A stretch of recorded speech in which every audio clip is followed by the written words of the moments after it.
Hey family, what's up? Happy Tuesday, happy Tuesday.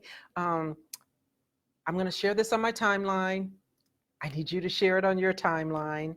And we're going to get started. Day two of the Amber Guyger murder trial. And so, I knew I was going to be tied to my TV and not able to get much done today. So when they took a lunch break, I took a lunch break and I ran over to the gym to work off some of that stress I was feeling because of this whole situation. But it was today was a good day. I'm going to talk a little bit. I'll wait kind of for some other folks to come in the room as we talk about this Amber Guyger day 2 murder trial. Share this on your timeline with your people so they can hear. And if you guys have any questions, if you had a chance to see the trial today, um, let's talk about it. I want to know what you think. I want to know what you think about the direction that the prosecutor is heading. I want to know if you think the prosecutor is doing a good job. I like this prosecutor. And I've been making a big deal, and so I'm going to put this out there right now. And in a little bit, I will play for you because you guys know I've been making a big deal about this 911 call that I heard in the very beginning when this whole thing jumped off. And you know what I think about it. Now, listen, what I say is not evidence. Be clear. This is just Sergeant Dorsey telling you what her gut is telling her and how I feel about what went on, how it went on, and what should happen as a result of that. And so, when I first heard this 911 call, and I was very keen. I was waiting. I was waiting to hear them play the 911 call. Hey, Robert, I was waiting to hear them play the 911 call today. They did that. And so I'm going to talk a little bit about the 911 call that they played today. And then I'm going to play for you a 911 call that I recorded on my phone a year ago. Now, when I recorded this on my phone, I'm telling you, give you a little backstory. You know how you see articles online and you click on the article, and then within that article, there may be a little video clip, right? So a year ago, I clicked on a couple of articles regarding this whole shooting, and it led me to be able to listen to the 911 call that was purported to have been made by Amber Guyger.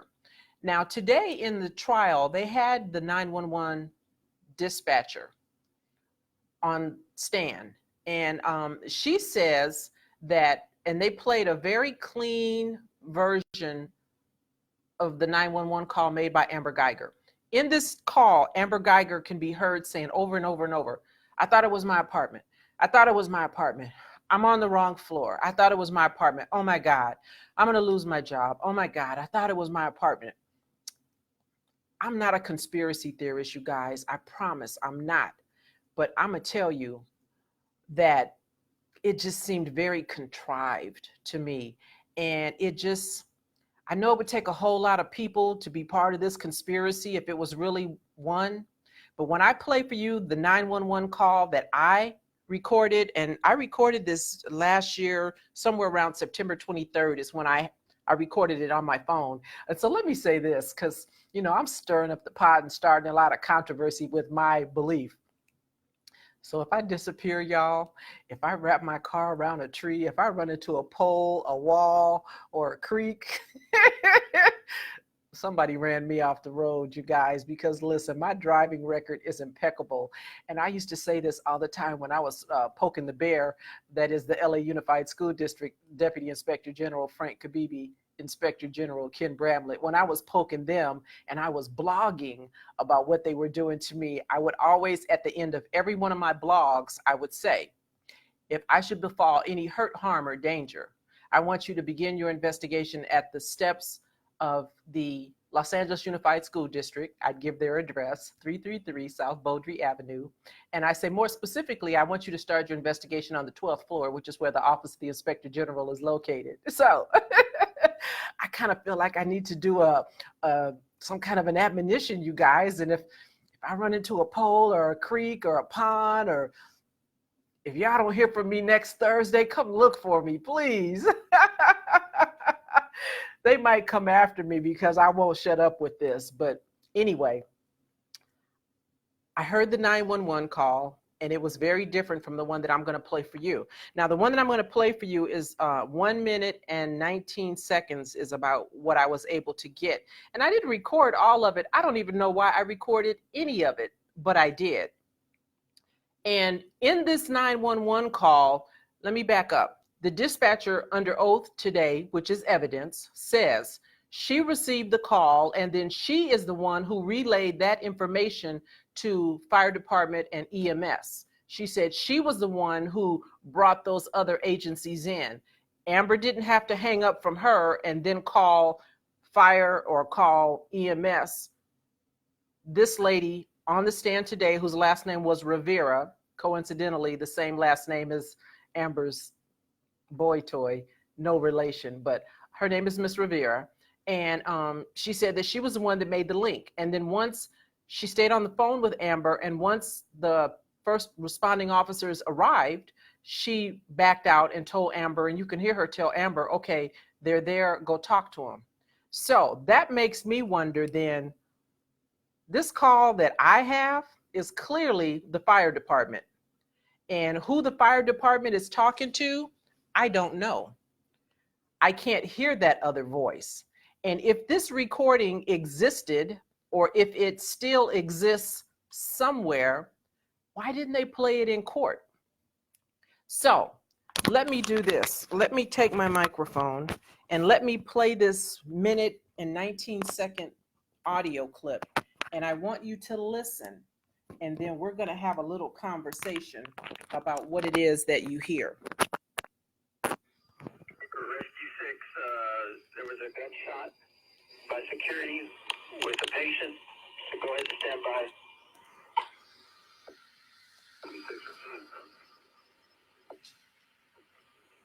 Rescue 4, we now have you assigned to a gunshot. Security guard just shot the patient, so go ahead and stand by. 125 with code 6, where is he at? They're saying apartment 1478. Need descriptions.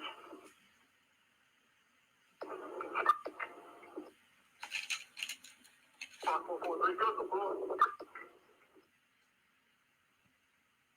four three. Repeat the last.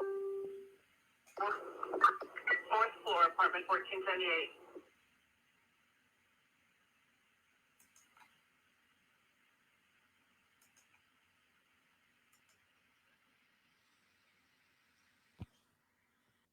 Okay, so you guys heard it like I heard it, right? 1478, that is the floor, that's the apartment unit where Botham Jean lives. Amber Guyger lived below him in 1378. Now, you heard them say security guard shot somebody. That is where I got my belief that she was working as security for the complex, because I heard it. I don't know how they explain this, and I don't know why this is very, very different from what was played in court today. I'm not a conspiracy theorist, you guys, but what do you think when you hear that? Do you think like I think? I know I got some conspiracy theorists out there that are listening. I want to know what you guys think about that, because I want to know where that audio is, and I want to know why they said that and who gave them those words, security guard got in a shooting. Because today there was someone from the apartment complex, the leasing office, who said very specifically, this is evidence, that Amber Guyger was not working security for the complex. They have a third-party vendor that they use for security. They said that she was not getting any discount on her rent. It was almost like they were talking to me. It was almost like, you know, they've been listening to Sergeant Dorsey Speaks, and they were kind of responding to my questions. What they didn't tell me is what's up with that security guard comment? They didn't tell me that. But they were very clear. So if the apartment complex says that she wasn't working security, they have their own third-party vendor. Who said that a security guard shot somebody? And you can hear them directing the paramedics, fire department, somebody is being directed to that unit. So I don't know. I don't know what to make of it. And I don't know what it means. I'm just telling you what I think. And listen, I wouldn't even think that, you guys, if we didn't already know and have evidence that police will lie, right? We know that police will lie. We know that police chiefs, we know that commissioners will lie. We know that sheriffs sometimes will lie if it's in the best interest of their department. Now, how many people would have to be involved in that lie? And listen, I'm not a conspiracy theorist, but it came out in court today that she had just moved into that complex. I think it was in July of last year, July 2018. I think both of them moved in shortly thereafter, August of last year. And the shooting happened in September. So coincidentally, maybe because it's a new complex and people were just starting to fill it up, I don't really know. But they moved in within close proximity of one another. And, she moved out right after the shooting. Now, could you break your lease? Could you move out 2 months after some kind of an episode without having to pay, some kind of situation? I don't think so. But the leasing office management, they allowed her to break that lease and move out of there. I'm not a conspiracy theorist, you guys. I'm just asking the question. I'm just asking the question. And so when I say the things that I say, again, it's not evidence, it don't mean it's right because I say it. It's just what I think. It's what I feel. It's my spider senses, tingling. It's just me. But it makes me wonder. It makes me wonder. And so, I was taking notes today and so I'll share with you some of the notes that I took. Is there anybody on here with me today that got a chance to see it? I know, Robert, you said you saw snippets of it, but one of the other things that they talked about today, and this is why I like the prosecutor, because he's pretty aggressive. He's not playing with them, and he's really not playing with the Dallas police. He doesn't like the way they treated Amber. In other words, they gave her the homie hookup, that thing that I talk about, because if you had shot your neighbor, I promise you, if your family and friends started showing up, but they weren't going to be hugging you and consoling you, and they set her in the back of a police car, and then they had the fraternal order of police or whatever their union is, showed up, and they had some words with her. Female sergeant testified that she put Amber in her car and then turned off the recording device. Now, why would she do that? Because she really didn't have a reason as to why she did, but she admitted that now she realizes that probably wasn't a good thing to do. Jerry, yeah, they let her out because of threats. I mean, listen, I get that she probably was under some pressure, be clear, about being involved in a shooting there. I get that, but would they let you out, Jerry, if you were getting threats? I don't know. Maybe they would. I don't know. I'm just asking. But they were very comforting, if you will, Dallas PD, as they showed up, because although she was off duty, still in uniform, they weren't treating her like a citizen, even though she was a citizen. They were treating her like a fellow officer who had been involved in an on-duty shooting. And so the DA, the prosecutor, took them to task for that and asked them about how they were treating her, just to kind of show that, you guys kind of gave her the homie hookup. What's up with that? And then the other thing that the prosecutor did, which I thought was a good job, because reasonableness with regards to her using deadly force is an issue. And he had several police officers, especially the first couple of officers that were on scene. He asked, especially if there was a brother man, his name is Michael Lee. And he was, I think, one of the first few to arrive, if not number 1 and 2, 3 and 4. And so the prosecutor asked under direct, this officer, Michael Lee, about, living in an apartment, and, what if you came home and you understand that, people could enter your apartment to do repairs, and you may not be home. And he acknowledged that that could happen. And so the prosecutor said, if you came home and there was a repairman in your house, would you shoot him? Because that would be unreasonable, right? And so the point being that before you just start willy-nilly shooting people because they're in your house, even though it wasn't her house, but let's go with that story. Is it reasonable? And so I think, the prosecutor did a really good job with regards to the reasonableness of shooting somebody that you see in your home, just, shooting them initially.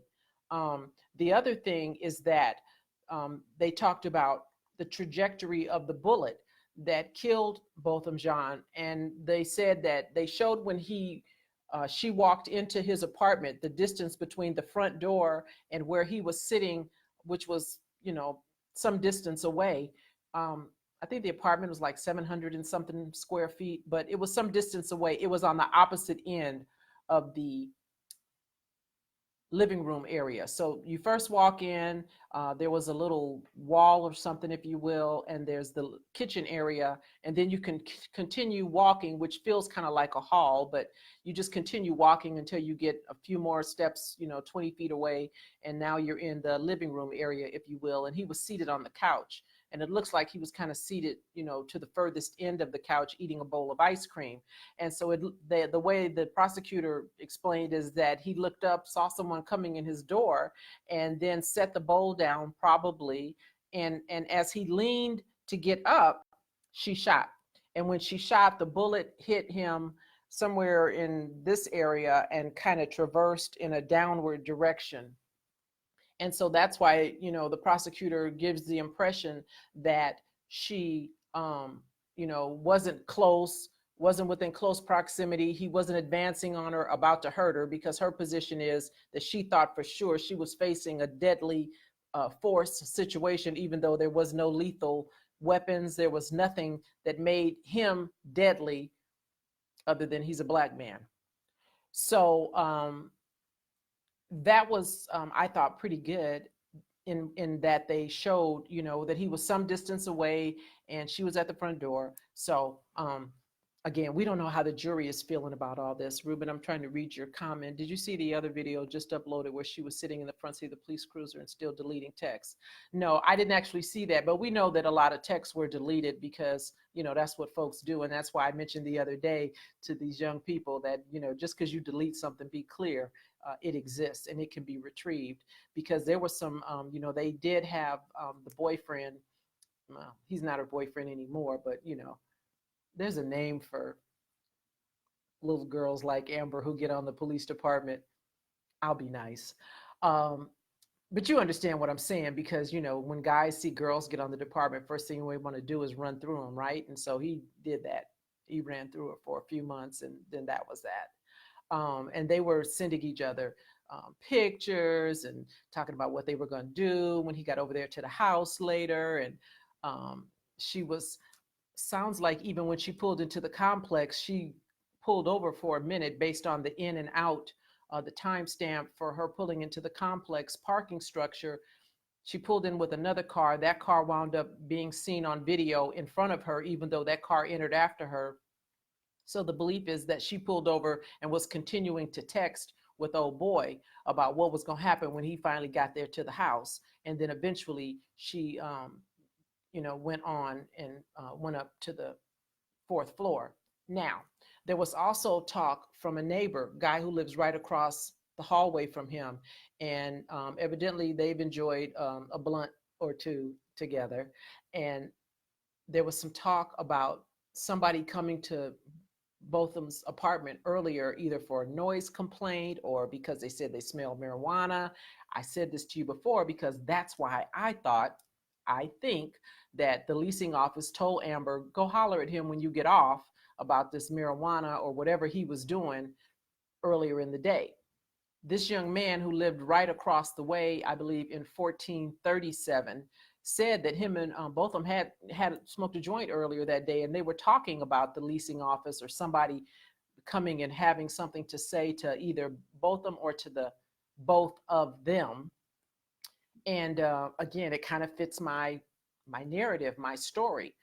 And he also says, this young man says that he heard some discussion between two people. He couldn't see what was being or who was talking, but he heard some discussion. I think he said he was in his apartment on his balcony, but he could hear loud voices. Couldn't really tell you what they were saying, but he could hear them. And then he heard two shots.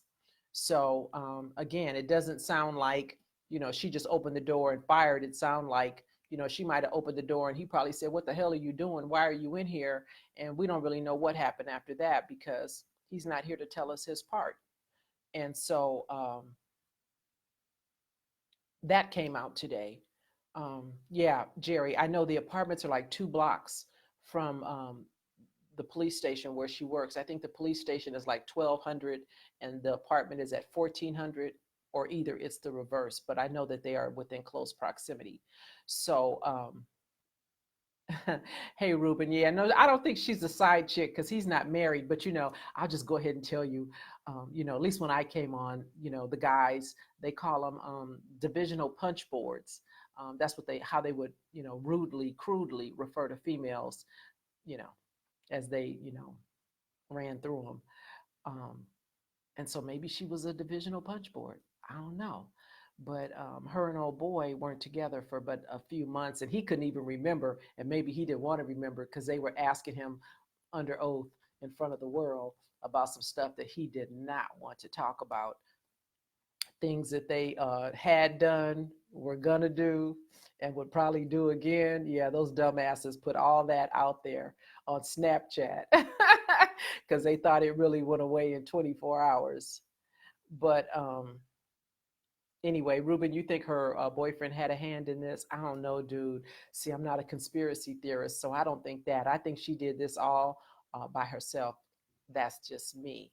But anyway, so back to the whole what happened in court today. So there's, I guess this case law or law in Texas is called the Castle Doctrine. And with the Castle Doctrine, what that says is that if somebody comes in your house, you can shoot and kill them. You can kill them in Texas.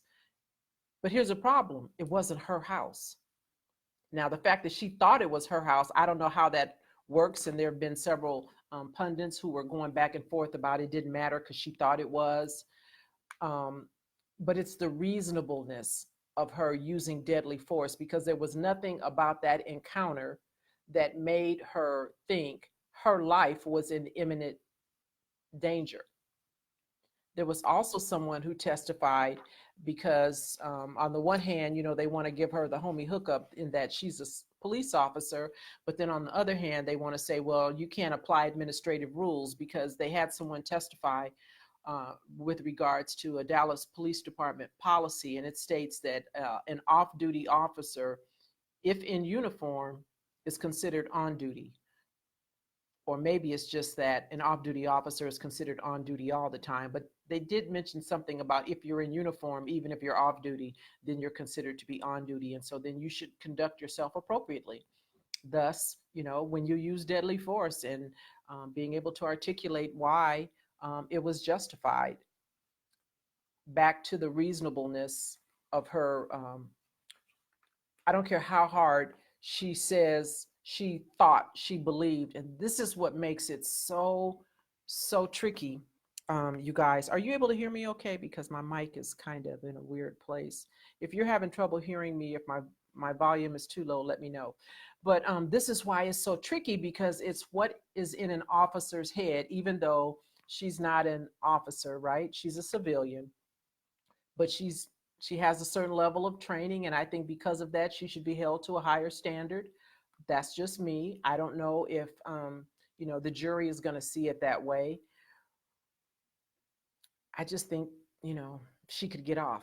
Now, the jury is comprised of 8 women, 4 men. There are 4 alternates, and all the alternates are women. The jury is comprised of 5 blacks, 5 Hispanics, and either 2 whites or 1 white, 1 Asian, something like that. That's the makeup of the jury. And I've read that it's kind of a younger jury. So again, I don't know how they're going to receive all of this. I don't know how they view, in addition to the evidence, how they view someone, walking into your house and just, shooting without making sure the target that you're shooting at. Now, I know that part of what Amber Guyger said is that she was giving him commands and he wasn't complying. We don't know if she was giving him commands or not because he's not here to tell us. The defense attorney allegedly said, I didn't hear this, but I heard it repeated, that Amber Guyger is going to take the stand. I think he told the jury on day one that she's going to take the stand, and I hope she does. She'd be foolish to, based on how aggressive this prosecutor is, because I don't think he's going to play with her. I don't think he's going to play with her. And, she may do really well while her attorney is dealing with her, but I think she's going to have some issues when the prosecutor gets his hands on her with regards to, was it reasonable? You could come home and find someone in your house, legitimately, a repairman, someone from the complex, someone who has a legitimate reason to be in there. And just because you weren't expecting them or you didn't know that they were in there, and, right? You give somebody permission. Yeah, my sink is stopped up. I need you to come in here and fix it. No, I don't need to be home. You shoot them? Is that reasonable? I don't know. So that's that. But I really wanted you guys to hear that whole, because I didn't want you guys to think I'm a crazy lady. I am a crazy lady, but I didn't want you to really think that about me. And I wanted you to hear that 911 dispatch call. And I want you to hear something else, because this too, I recorded around the time of the incident.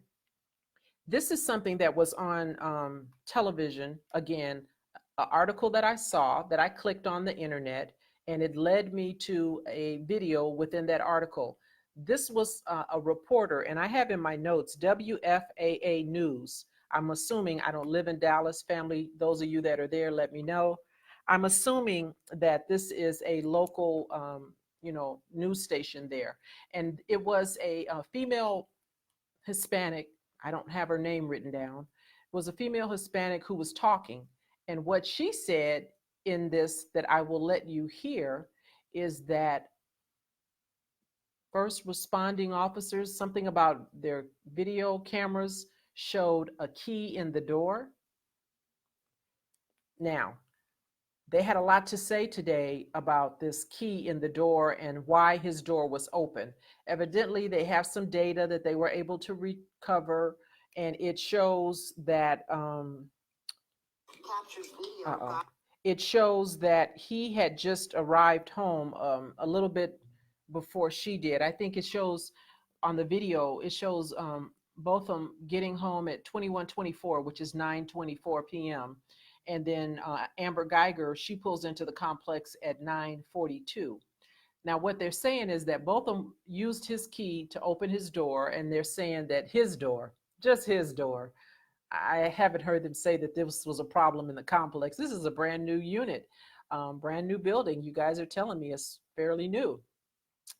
Something about humidity, and when it gets hot, and if it's rainy, something about the metal latch in the door jamb doesn't sit right, and you could conceivably think you closed your door and your door doesn't close.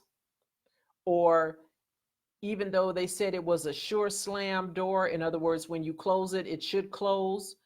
If you held onto the door manually, you could ease it to the closed position and not allow it to really lock, right? Not allow it to fully engage.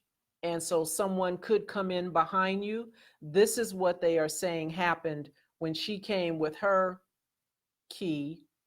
She thought she had waved it because it was like a fob or something, some kind of a key fob that you wave in front of the door. And if it's reading properly, your door will just click. It'll turn green.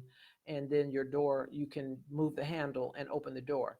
When she went to do that, first of all, they say she didn't look down. So that's why she didn't see that bright red mat in front of his door. And when she put her key, whatever it was that she did with this key, in his door, it opened because he had not secured it properly when he came in 15, 20 minutes earlier. This is how they are trying to explain how she was able to open his door. Now, listen, he's not here. He's not here. So thanks, Steve. WFAA is an ABC affiliate. Thank you for that. So yeah, so that's what they're saying. Again, I'm not into conspiracies, y'all, but this is the management company explaining. Now, the lady did say that she hadn't heard specifically that there was a problem with his door and humidity and it not closing. You would think if his door wasn't closing, I know if my door don't close, I'd be calling somebody and telling you to come figure this out, because I don't want to be sitting up in here and have somebody walk in here on me like somebody did, right? But anyway, that's their story and they're sticking to it. So that's the explanation that is being floated right now about how she was able to enter his apartment. So this is what I'm going to play for you now. This is this WFAA news reporter, and this real quick, it's like 10 seconds, but you will hear her say that she had talked to some first arriving officers, and that they said, when they got there, her key was in the door. So check it out. Captures video of Geiger's key still in the door as she pushes it open to show them where Jean's body was. He was found about 12 to 15 feet away from the front door. Now, I don't know if that exists anymore. I'll play it again. Captures video of Geiger's key still in the door as she pushes it open to show them where Jean's body was. He was found about 12 to 15 feet away from the front door. So again, first responding officers said that their video on their body-worn cameras showed Amber Geiger's key in the door. I don't know what that means, you guys. I don't know what that means, other than it sounds like some hooey to me. Okay, so Ruben, you said you think she had a copy of a key to his house and then switched it to her key. Okay, so I'm still stuck on she had a master key. That's just me. I'm still, until I hear something really definitive that makes me think I got that whole thing wrong and that she wasn't working security, that's where I am on that. But it doesn't make sense. It doesn't make sense. So that's what happened today, day 2. And tomorrow, it's tomorrow, Wednesday. Yeah, I'll be on it again. I'm going to try and get, the stuff that I need to get done during the day done.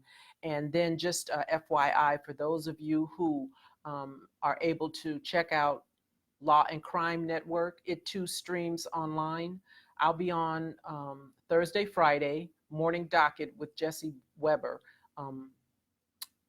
He likes what I have to say, and so he wants me to come back on and talk to him about this Amber Guyger trial. So if they share video clips with me, I'll share it with you.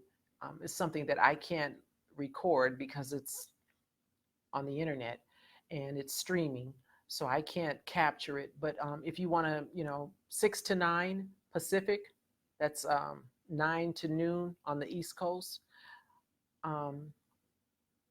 Yeah, then you can see, what we'll be talking about in terms of whatever's going on in the early morning hours of the trial.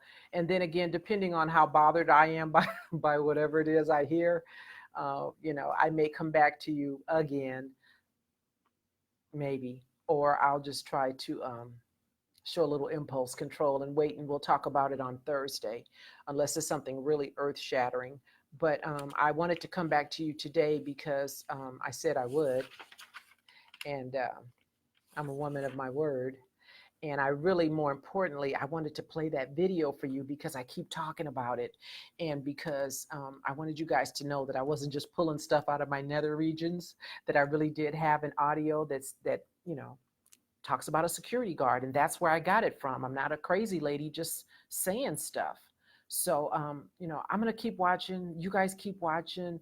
And I hope and pray, that I am wrong and that she's not acquitted. But I just know how juries, and it really has nothing to do with color so much in my mind. I just know how juries want to believe what police say, and they want to give them the benefit of the doubt. And this prosecutor is really trying to paint a picture for jurors that, hey, hold up, cops are just regular people, and they'll lie and they'll do things that are not kosher, right? That are not within boundaries and guidelines and proper procedure. And so just because a police officer says a thing doesn't mean that it's so. That's kind of where he's going. And we'll have to see, how the jury feels about all of this. But if I hear anything, that puts me in a different headspace in terms of she was security, she had a pass key, and she went in there and was trying to confront Botham about the whole marijuana thing, which they talked about today. It went left. She shot him, and now she's, trying to feign some kind of a mistake. She was lucid all the way home. She was lucid when she was texting old boy about the things that they were going to do later that evening. She wasn't too tired. She couldn't wait for him to get there. So all of that stuff just doesn't sit well with me. And I'm having a hard time with it. So I'll keep you guys posted, and I'll let you know, what I hear and what I think about what I hear. Okay. Anybody else have anything for me before I go? Any thoughts, any questions, oh, I love the hearts. Oh, who's giving me all those hearts? I like it. Thank you. I appreciate that. I'm just trying to find a happy place about all of this, because listen, my subbies, I told you the subbies, they're a rowdy bunch, and they're over there on YouTube talking about if Amber Guyger is acquitted, they need to burn Dallas all the way down. And I'm not encouraging that kind of foolishness, because somebody's gonna have to live there after they get through tearing stuff up. And listen, I lived through the riots here in LA, and I didn't live in LA proper, but I know it was a whole lot of folks that couldn't even mail a letter because those Negroes had burned down the post office and a whole bunch of other stuff that's crucial for day-to-day quality of life kind of stuff. So I hope they don't burn down Dallas. I hope what you guys do is either way, Dallas and everybody else who can hear my voice, either way, election is coming up, presidential election. You're going to have other down ballot items that are important. Supreme Court decisions are lying in the balance. And so don't get mad and burn up Dallas or burn up Chicago or Atlanta or anywhere else. Register, vote, vote, vote. So that's all I have, you guys. For those of you who are just joining, please do listen to this from the beginning. I share what I think is some kind of critical stuff for you to just ponder over. And for those of you who are here for the first time, welcome, welcome, welcome. Visit my website, www.sgtcheryldorsey.com, for more on me and family. I will see you guys in a couple of days, Thursday, live at 5 p.m. Pacific, 8 on the East Coast. Until then, be good. Oh, Mr. Raylan, what? Are you going to ask me a question now when I'm signing off? Did they actually find drugs in his system? I don't know. I haven't heard that.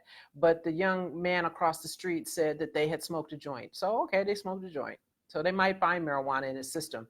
And the Texas State Ranger who came to process the residents 2 days after the shooting said when he got in there, he still smelled marijuana. So it sounds like both of them like marijuana. Okay. He didn't deserve to die. So yeah. So I don't know. I don't know if they found drugs in his system. And even if they did, in my mind, he should not have died because there were drugs in his system, as he sat in his living room eating a bowl of ice cream. That's just me. All right, family. Till Thursday. Be good. Be safe.